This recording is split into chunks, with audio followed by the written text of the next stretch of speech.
Hi, everybody. Welcome to Player Driven. Greg here, and here's what you're about to listen to. Today, we're listening to Jon Yarbor, one of the founders of Nodecraft, and we're going to talk about subjects such as making multiplayer games more accessible and private for players. We talk about the value of human centered support, and we also talk about building a team with complementary skills. It's a really fun episode with Jon. I hope you guys enjoy it, and let us know what you think.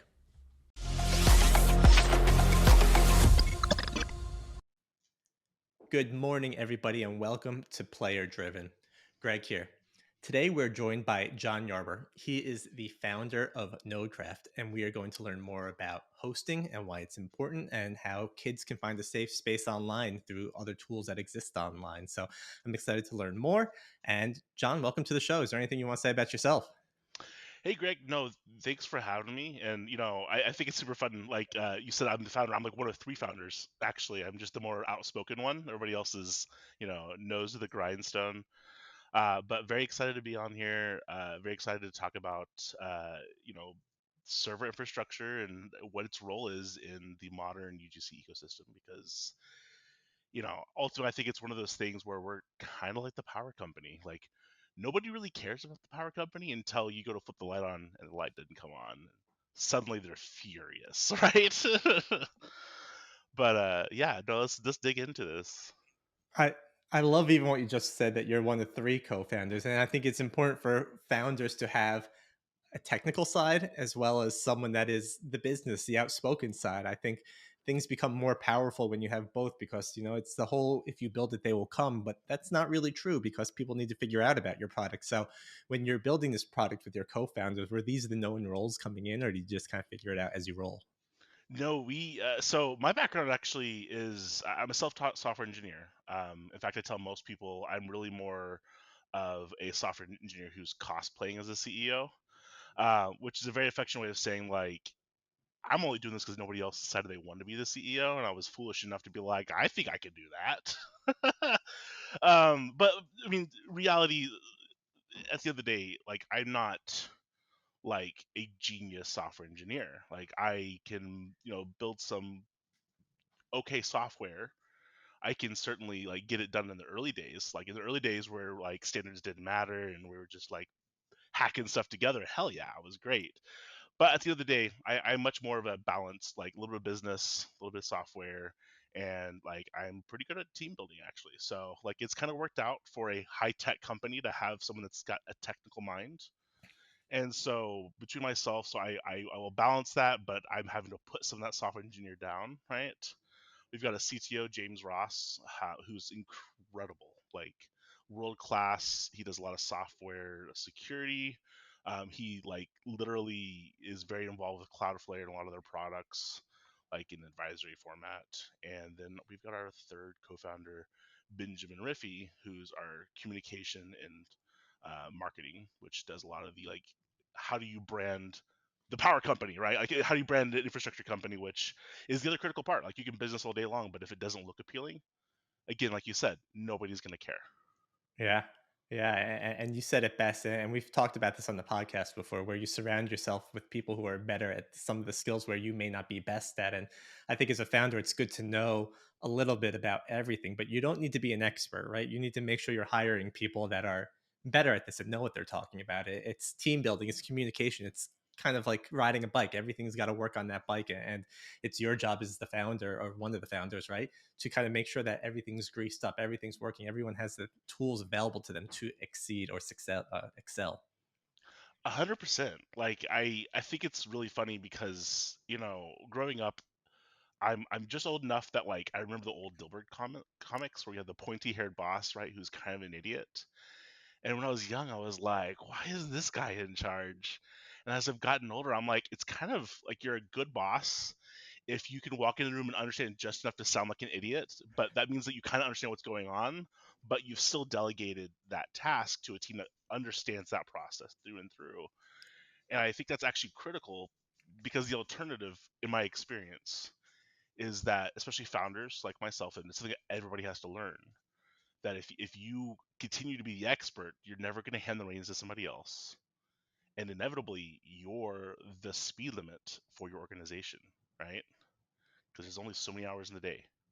And I think that goes for any role in the company, not just a founder. If you're a manager, right? Like Oh, 100%. when I was a manager, when I would see people excel, like if I could help enable people to move to QA or to product management outside of the role we were in, it was the most exciting thing to me as a manager because I get to see these people succeed in something they love. But as the greedy side of me, I also got excited because if I needed an ally in product or if I needed an ally in QA, these people that would have come from our part of the company, right? Those would be the people I can go to, and I know I have an ally there. So it's kind of a way to kind of make sure that, again, a little bit greedy here, just to make sure that you have allies that will help enable you to kind of get what you need done throughout the company. Yeah, and it's obviously, there's a different dynamic depending on your team size. So like I obviously am running a team of like around a dozen. And so like there's not nearly the same level of like power dynamics are involved, much more tight knit team. And so some of those things still are really critical. So I mean, like you're gonna have folks that are like high powered engineers. You're gonna have folks that are like working on the critical marketing and product, but you're also gonna have those front level support reps, right? That are just like talking to customers every day. And oh my God, everybody's critical, even though sometimes software engineers think that they're like the bee's knees, right? And it's like you just come do support for a week and tell me how you feel. I always love the support role because I think they have the best visibility of what's happening in the company, even though they may not see what's happening exactly all the way at the top. But they hear from the customer. They can go back to development or engineering and be like, "Hey, this is what's happening." Right? They're pretty much the eyes and ears of the company, and there's so much knowledge there that needs to be dissected from that support agent. Because even though they might be lower on the totem pole, the knowledge there is vast, and being able to tap into that is extremely important.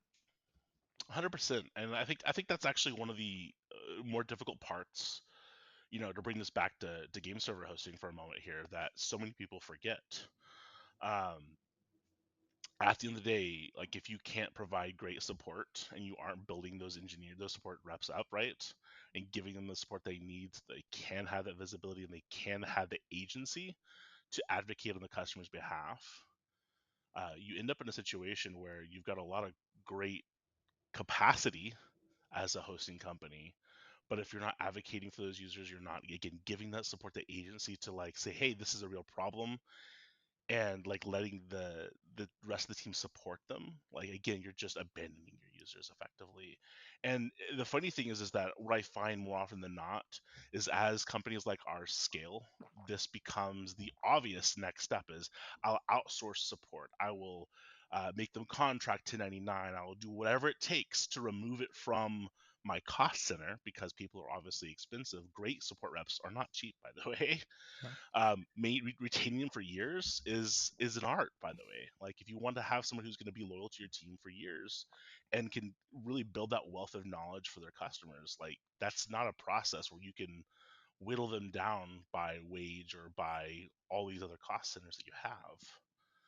And so like that's the stance we took really early on in the company, actually, was that we were going to not only hire like our reps, which is, believe it or not, at the time very like it made a lot of my competitors aghast, the fact that we would hire them instead of just pay them as contractors, much less give them benefits, much less have things like weekend pay, where like we had a problem where our support reps didn't want to come in for the weekends. Like who would have guessed? And it's as simple as making the wage higher on the weekends. And I didn't invent this. This is something that's pretty standard across a ton of industries. But when it comes back to software and like game server hosting, it isn't the norm.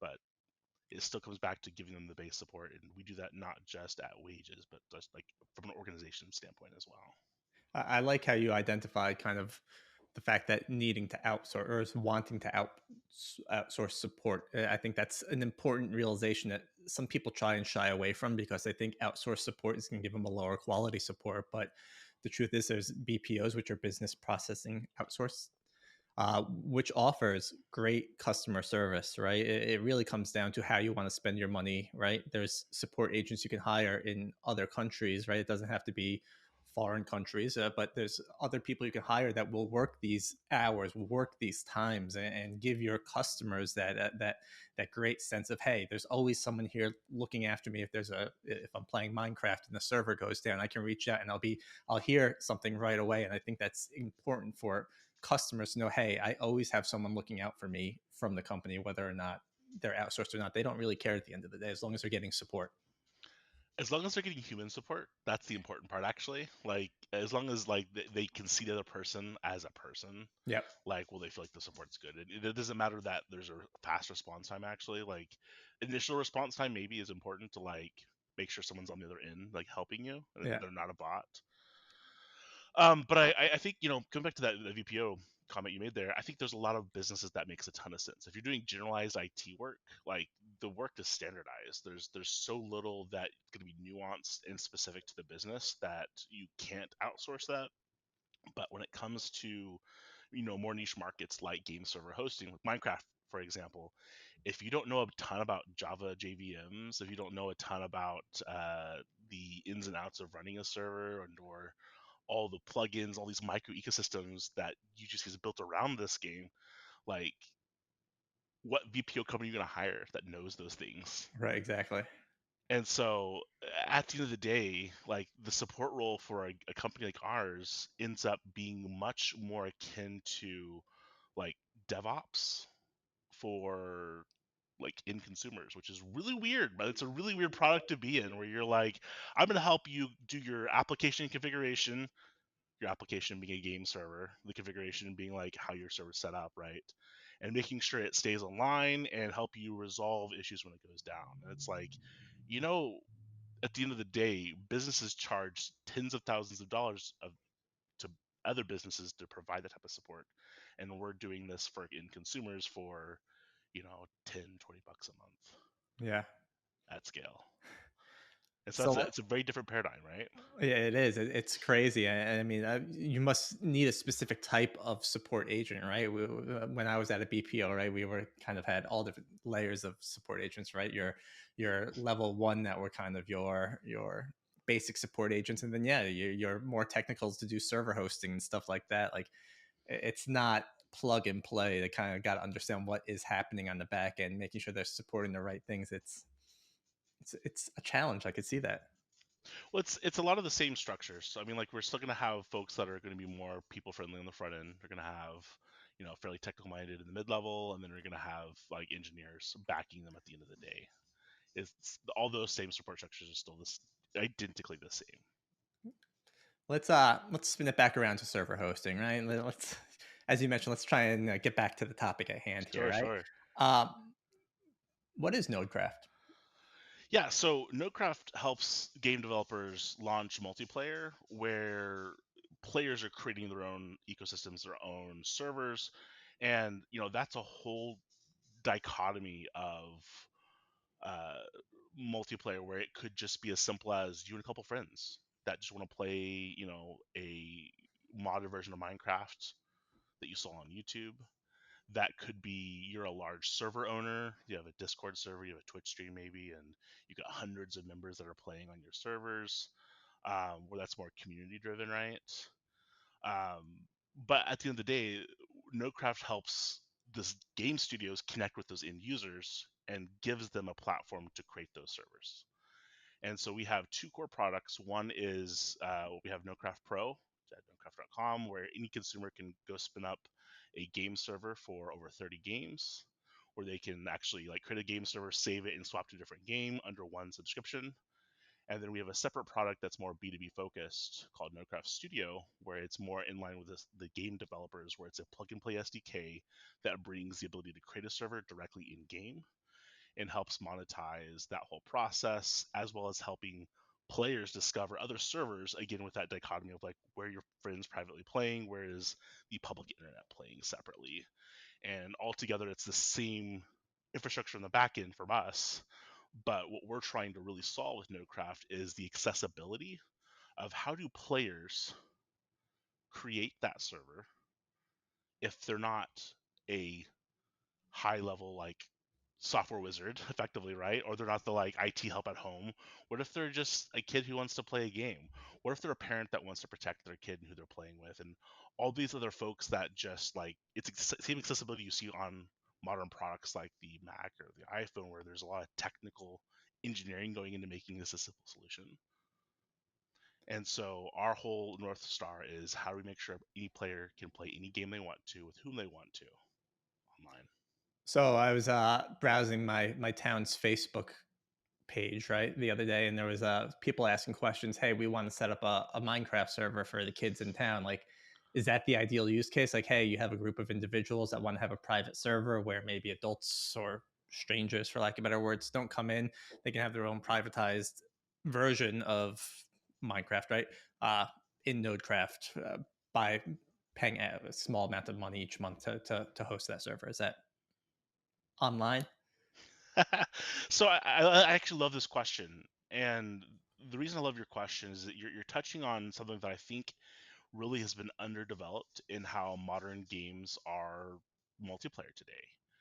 And what I mean by that is if you look at games like Fortnite, you look at games like Call of Duty, more often than not, you are public first, public by default, where you're playing with randoms, internet strangers, and usually when you say that, everybody has a kind of like weird like distaste as they say it. They're like, oh no, that's where I'm gonna get like yelled at in voice chat or called slurs or all these. It's all the like Fox Newsification of what online gaming could look like, kind of happens in everybody's mind.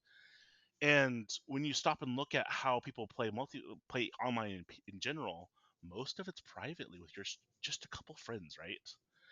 And I feel like so many games haven't focused down on that, and a lot of it comes down to its business metrics. Like you can't make a profitable Call of Duty that's just you and three friends. You can squad up, and then you're again thrown into the public lobby, right? And so we are able to really kind of shake that up a little bit by saying we can make this profitable for the studios by focusing on privacy. You know, if you have a Minecraft server for this town, for example, you want to make sure that just the kids are there. Or if there's, a problem player, you can say you don't get to come play with everybody else, right? And you kind of want to have this walled garden of play that happens in this privacy. And that happens very differently than that Twitch streamer we were talking about earlier, who kind of needs everybody to show up and to be a part of this like song and dance as they're streaming their content, right? And so they're very different needs. But I fundamentally believe that this privacy focus is going to continue to be a trend, not only in gaming, but I think in most technology moving forward. It's just a completely untapped space in gaming. When I like your answer there, right? I think it makes a lot of sense. I'm trying to talk a few friends playing Call of Duty, like, no, I don't want to be yelled at, blah blah blah. Like, all right, that's not going to happen because we're in a party, right? The people that are signing up to host servers on Nodecraft, is it? Do you see typically one use case, or like is one use case come up more often than the rest when you see people building these out? So the direct answer is like the folks that want their own private space to play dramatically outnumber everybody else. But there's this interesting ecosystem where everybody kind of aspires to be a little bit more. Like everybody creates their own private server, but if they get enough friends, they might think about opening it up to making it a bigger server. And so everybody kind of looks ahead to what we call the next customer persona, where it's like you start with just a private server. The next persona is a small community server. The small community servers obviously want to be a bigger server, and they have to figure out how do I grow this. How maybe it is we have to have a Discord server, maybe we have to have events and all these other things, and eventually they like we should be streaming, right? And that's the next customer persona is to be like a personality attached to this community, and they obviously like are looking at like your larger organizations like esports organizations where they want to have a bigger community. But when you still come down to like what's happening in the game, it's all pretty much the same. It's just a matter of volume of customers and like can you meet the needs of those communities. And so for us, the vast majority still is just people who want to replicate those servers.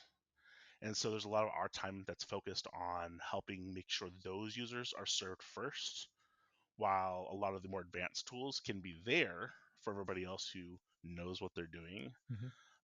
but isn't a core focus of the initial product, more or less.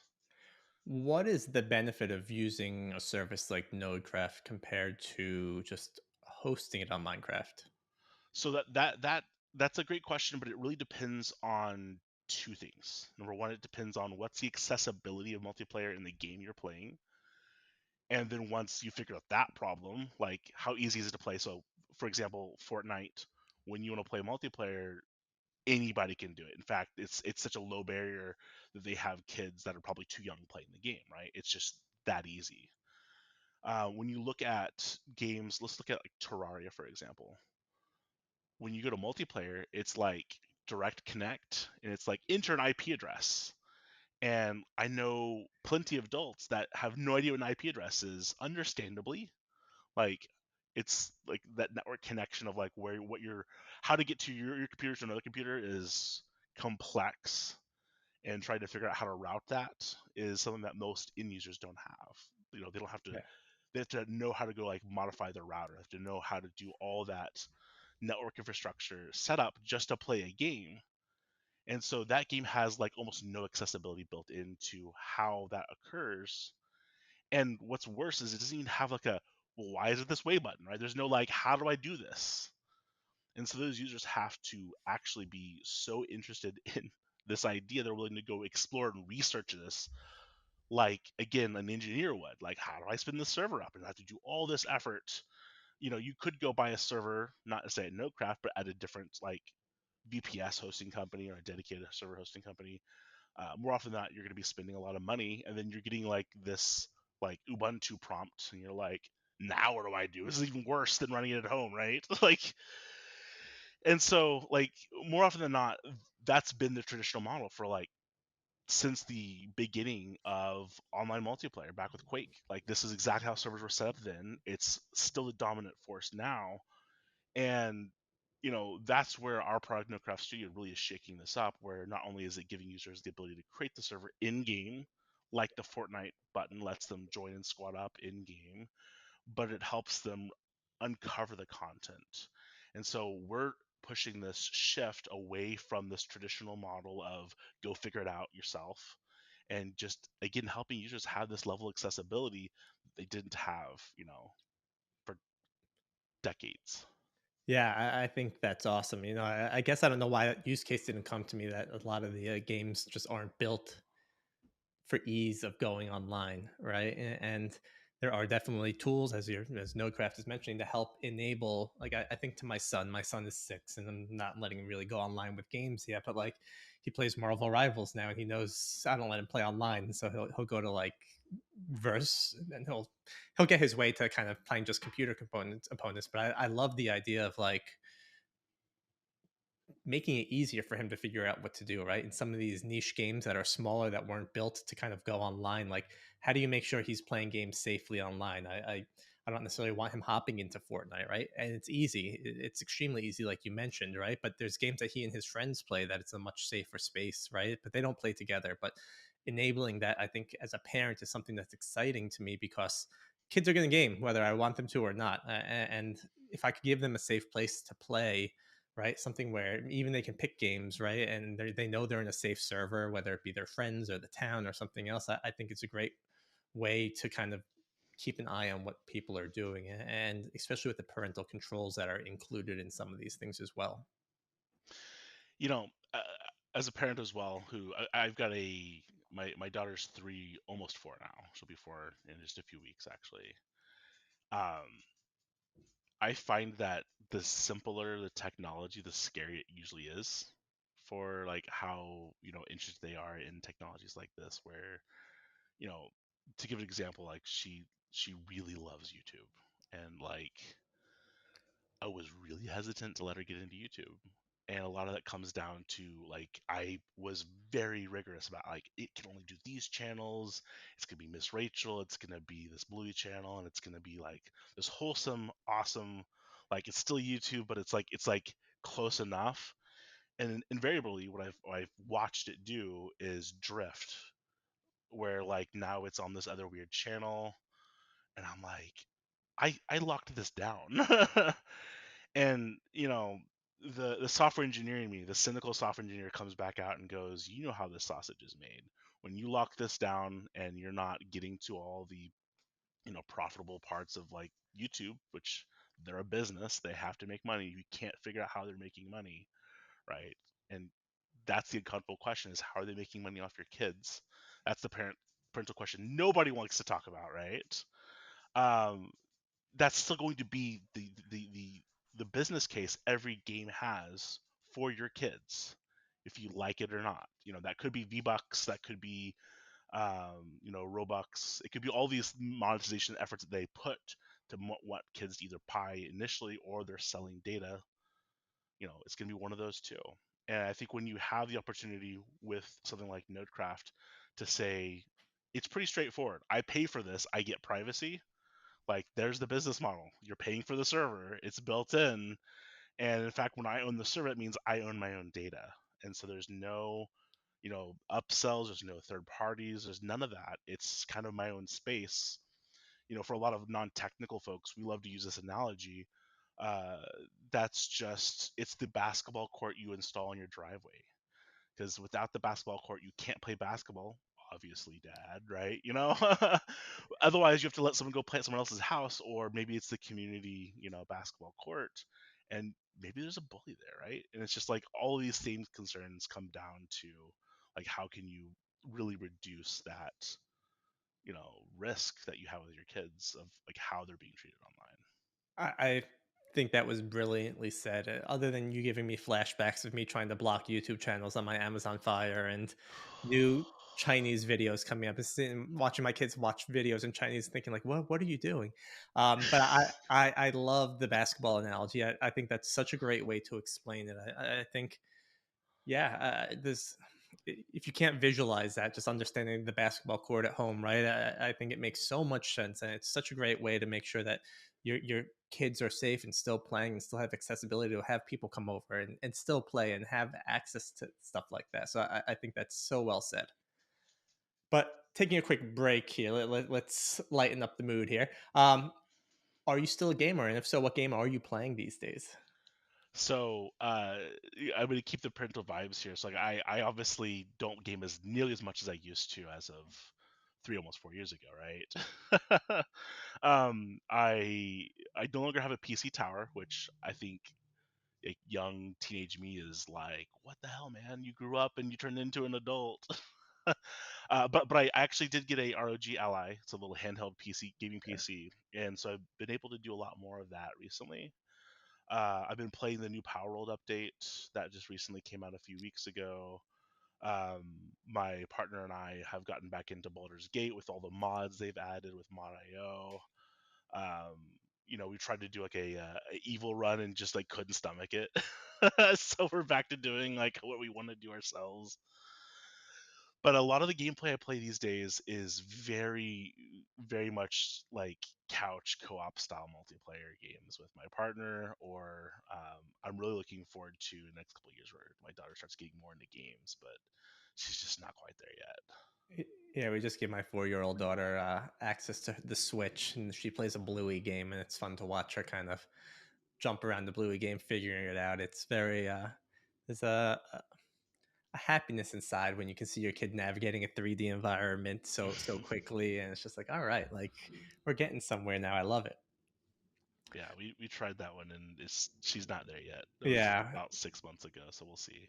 yeah. We also did this Paw Patrol game. It's a side scroller. That was kind of how to move your character. Then we went 3D. There you go. Um, question I always like to ask my guests are, what did you eat for breakfast? Uh, I'm fasting this morning, so There, nothing. there you go. Do you have a dream vacation? A dream vacation. Nothing specific. I am very, very much an a atypical traveler. I don't love the resorts. I don't love like going on to uh, like cruise liners. Like, I prefer to go to a place and experience like the local scene. And so I'll give you an example. Like my first marriage I had, we like had a honeymoon out to Cancun, and like the worst best thing happened, which was our luggage did not make the flight to Cancun with us. And so That's we a had the problem. clothes we were wearing. And they were like, it might be a few days before we get this. And so we got to go into town and leave the like resort, the all-inclusive resort, which like sounds nice. It's like bringing home to the place you're going, in my opinion. but we got to go there, and I got to like use the 3 or 4 years of Spanish I had. That's still broken American Spanish, right? But I got to still experience some of that different part of the world. And that's what I love about travel. Like I want to go experience the world somebody else is living in. I want to talk to those people and see their experience and eat their food. I mean, I'm a big food guy, but like that's the type of travel I love. And so it's less destination driven and more experience driven. Cool, man. I love that as well. I think getting down with the local scene, how people operate, I think it's important learning to understand what else is happening in the world outside of the resorts. It radically changes your worldview every time. Every time. And it should. Like that's I think the thing that I think I get frustrated about Americans especially. Because I've got an international team with Nodecraft, and so it's not just us, but every time like I travel, I'm just like, why are more Americans not traveling? I get that we have this giant, colossal sized country, but still, there's a lot of the world to go see. A lot of things out there worth taking a look at. So back to Nodecraft. Can you kind of walk me through how the idea was formed with you and your co-founders? We were really our own customers at the end of the day. So I originally met James, our CTO, from an online community he had ran back in Gary's Mod, back when that was a big game and was a major game to get online and play. It was like Counter Strike, Source, and Gary's Mod back in like 2008, 2009, 2010, somewhere in that time frame. And he had run a number of servers there, and I just loved his community. And I kind of forced my way into it, like I do a lot of times. It's just like, hey, you need help, I'm gonna come help you if you like it or not. And the reality is, we actually formed a really great working relationship where James is very detail oriented. I am a pie, in the sky. I'm very much big vision. I can get a project started. So I'm not just like, I want to do this aspirationally. It's like, I want to do this and here's how we're going to get going. And when we start getting to the detail work, I start losing like my ability to continue being this like inexhaustible force of energy. Like I start like losing some of that traction. And that's actually where James really picks up his traction, by the way, when there's a decent amount of framework and direction is clear. And so he and I had worked on a few projects inside of his community for his servers. And like at the time, I was doing consulting work for small businesses, some governments, and it's just all web driven applications. And I consistently found myself ignoring my work and working on his project instead. And at the time, I was getting pretty burnt out of being like a solo entrepreneur. I was really tired of like beating myself up for not working on my work projects. And it kind of came to a head, and I was like, why am I living this life where I'm upset about the work I do and I'm my own entrepreneurial like self? I can change this if I just decide to. And so I quit working for other folks like that, and I said to James, like, hey, I want to start something different. We keep struggling with the servers part of this, and we keep tooling around it. Why don't we just build a product for this? Like we could be that solution. And for me, I want to work on something that will let me like have any amount of focus and excitement around it, which anything in gaming will. And I was 19 at the time, so I had like nothing to lose. Like it feels like everything to lose when you start a business, especially that young, but there's no risk. The risk is you go work for somebody else afterwards, right? And that's probably the biggest risk for me, by the way, because I'm not a great employee. um, and so we did the weirdest thing. And so like everybody like always loves talking about how they just had this immediate success. And I will say for a business that started, we had a decent amount of moderate success initially, but it wasn't enough to pay us. Like we were able to piggyback on Minecraft being this huge explosive game. Back this is 2012 basically, so not quite the peak of Minecraft yet, but it's headed that direction. So we had customers immediately. We had a product we didn't build immediately. We used an off-the-shelf product, and we're like, let's just learn and figure it out. We'll build our own product on the fly. And so was working on that, and I went and picked up a job at Subway, like the sandwich shop, at the same time. And every software engineer I knew, every friend I had in the software engineering was like, "What the hell are you doing? Why are you working at Subway? Why are you slinging sandwiches?"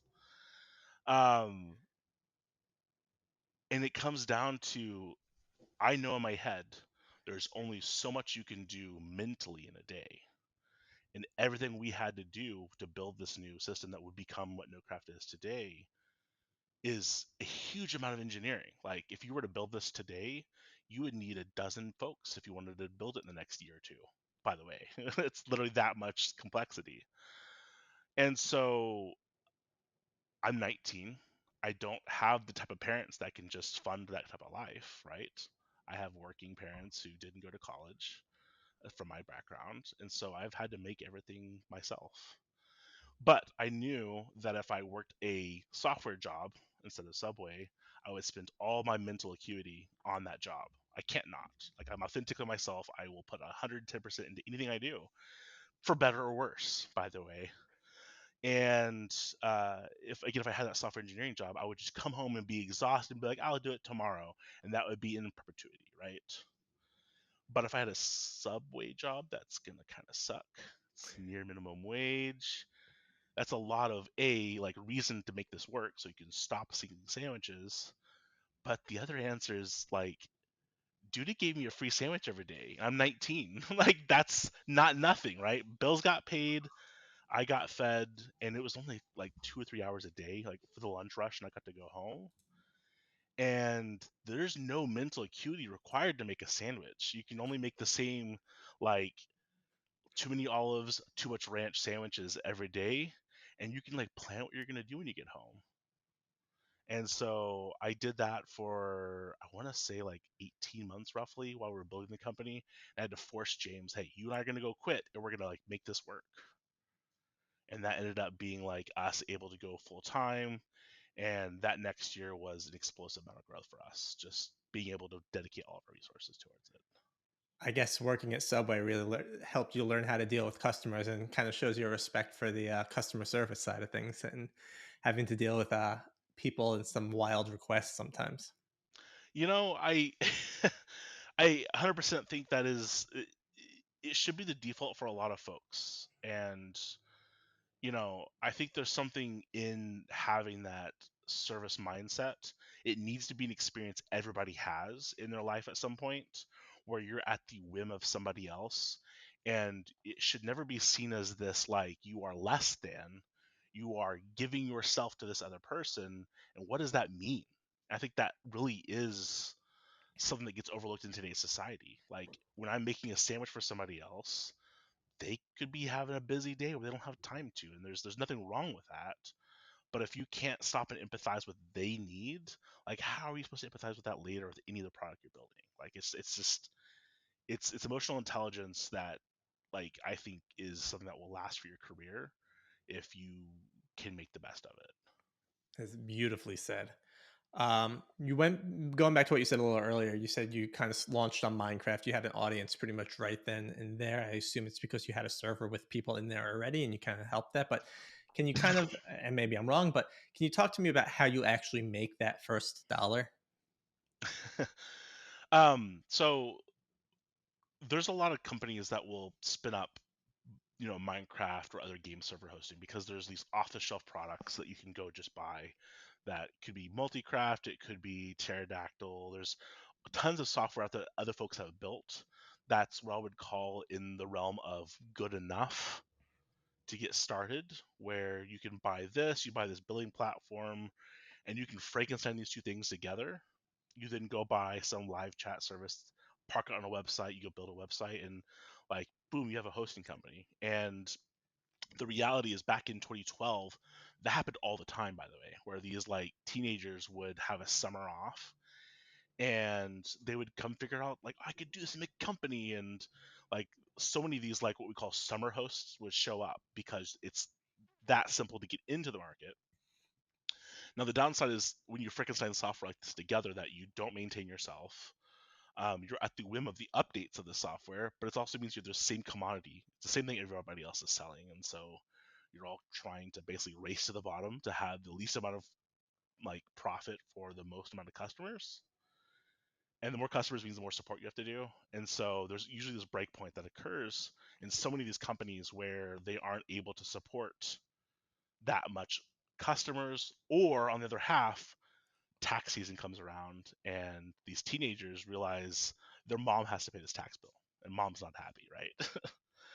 And so getting started was really easy because we would just use that same like literal blueprint of like we can kick this off and put this all together. The difference is that we could immediately start making changes to that product and having a built-in differentiator from launch. And so for us, that was adding things like the one-click installer, which we still have today, where you say, I want to play this type of modern Minecraft, this UGC content over here, and just add it to my server, where I don't have to go install those files. We built things like that into the product initially in day one. That was an immediate differentiator for us. And it's something that continues to be what we use today at Nodecraft. It's very cool. You said earlier that you were doing Baldur's Gate 3 with the Mod.io stuff, and we did a podcast with the founder of Mod.io a few weeks ago, Scott. And it sounds like Nodecraft, like the type of tool Nodecraft is, and UGC are probably really good friends because you have the ability to really push a lot of this in-game content that people are creating to the masses when people are on the server. It seems like it's really nice marriage together there. I think it's funny you say that. Scott and I are actually pretty close friends. He's actually an investor of Nerdcraft. So a very direct relationship, Yeah. as you've alluded to. But we've had a lot of conversations about this where it's a lot of a similar problem set. And, actually, I think if we take a step back and look at the industry itself, making a video game on its own is an extraordinary feat. Like it is every piece of media smashed together. It has to be cohesive somehow. It has to be easy to use somehow. It has to be drop dead gorgeous. There's just so many requirements that goes into this piece of software. Like I don't how many like terrible web apps have you used, paid for them and like I hate this, but it does the thing mechanically and you just pay for it anyway. Tell me how many gamers do the same thing. Almost none, right? The level of expectation and how you build those games is just not the same. And so, I think Mod.io and Nodecraft have a very similar mindset that says, dude, focus on your game. We'll take care of like, Mod.io can take care of like the CDN, the discovery, and all those parts of like how UGC content becomes available to the user. In the same way that Nodecraft helps those studios say, hey, spinning up a game server is really, really hard, and like making sure it's configurable and can hook into that UGC, by the way, and like make sure like Mod.io and Nodecraft are working together to build a cohesive product despite being separate companies. All these things really matter because it still comes down to what we were talking about earlier. Accessibility to the player is everything. If they can't figure it out, they will not do it. In fact, there's a stat that we constantly are like beating into our skull at Nodecraft where like roughly 2% or less of a active player base will ever create a server. And that's with the traditional third party service provider, or you have to go set it up yourself. And we think everything about that comes down to just accessibility. And there's a very similar stat in modding where if you don't have a product like Mod.io built into your game and you just have to go like install files, like a fraction of users will do it. And it's only going to be your most hardcore fans. Like I think a good example of this is like one of my favorite games of all time is Star Wars Knights of the Old Republic, and it's now like what a 20 some odd year old game. It's getting up there. If you play it today, it's still like at like 800 by 600 resolution. If you have a modern monitor, you're like, oh no, I'm getting old. There's a remake coming out apparently, right? Or a Well, remaster, right? I haven't been following that directly, but there's a ton of mods that actually modernize the game with new textures, new like higher resolution models. It actually like finds some content that was like broke. But in order to set this up, you have to go find the Reddit thread that has the master list of mods, and then you have to go through each one of these and patch your game one mod at a time. And 4 hours later, you can play your game unless you mess something up in that large 100 list of mods, and then you've borked your whole game and nothing works. And that's the thing that I think a lot of gamers can empathize and understand. That exact process is one to one the same when it comes to creating servers. You have to figure out where these mod files are that you want. You have to be able to configure them in a way that they don't conflict and create issues. And it's all software development. Like it's software DevOps is what that really comes down to, right? And like, end consumers don't want it, understandably, right? Yeah, it's too much work, right? I mean, even trying to troubleshoot something like that, I remember the old days of modding, like going into deep into folders, trying to find the right folder to modify the right file. It's just like, all right, if it works, great. If it doesn't, it's gonna be hours of troubleshooting and reverse engineering, trying to figure out which step went wrong where, and it's a pain in the ass. Now we're back to you have no customer support, right? Yeah, exactly. Uh, last question I have for you today. You mentioned earlier about all the data. All the data is private to the server, which is great. I'm curious from your perspective, in the Nodecraft perspective, are there KPIs or metrics you measure and you keep an eye on? Unique to the company, the industry? Can you help me like understand like To what? server hosting in general, I mean, are you watching how long people are spending in games, what games they're playing? Do you have an idea of the trend of where you think games are going? I guess, no, general question. Answer however you want. Um, so you heard that sigh a second ago, right? You love metrics, I guess. I really do actually. I actually really do. The problem that we have in the current way the industry is built is that data is structured in one in for every game. Like, you could find some similarities with like games built on Unreal. You could find similarities built in games that are built on Unity. But everybody has their own system for how they track when players join servers. Everybody Mhm. has their own system that tracks how authentication works in the game server, and it's all these different, you know, solutions to the same problem that so many game developers have had to say, I've made my beautiful game. It's wonderful. Now I have to make a server and I have to make those two talk to one another. And what's the fastest, most efficient way I could clobber those things two together to make sure that it's a cohesive online product? And there's no standard for it. And so what you end up having is, even once you've built all these systems out, you have to create these wrappers around every game that says like, this is this type of game. I can track players this way, I can track events this way, I can do all these different things unique to this individual game, which means trying to create same formats of data for every game, practically impossible. It's a game of cat and mouse, right? And so I get really frustrated because like, everybody thinks that this private server hosting market is this tiny little niche, and I'm like, we're not tracking it. So, of course, it looks small, right? We can't say uniformly this is a big deal until you have games like Power World come out and go from 0 to 19 million players on Steam, plus an estimated 8 to 9 more million on Xbox. That's a huge deal for this tiny little game developer, right? They still have a million active users today. That's phenomenal, but we can't track things like session time in a server. We can't track things like how many users are actually creating server. We can create estimates. We can scrape their data and like look at this uniquely for this game. But it's this problem, I think, in the industry where it just hasn't been given this serious treatment it deserves. And so that's actually one of the things we really focused on when we built Nodecraft Studio was, if we're going to be a product that gets embedded into the game, we are going to be the first party to all of that data.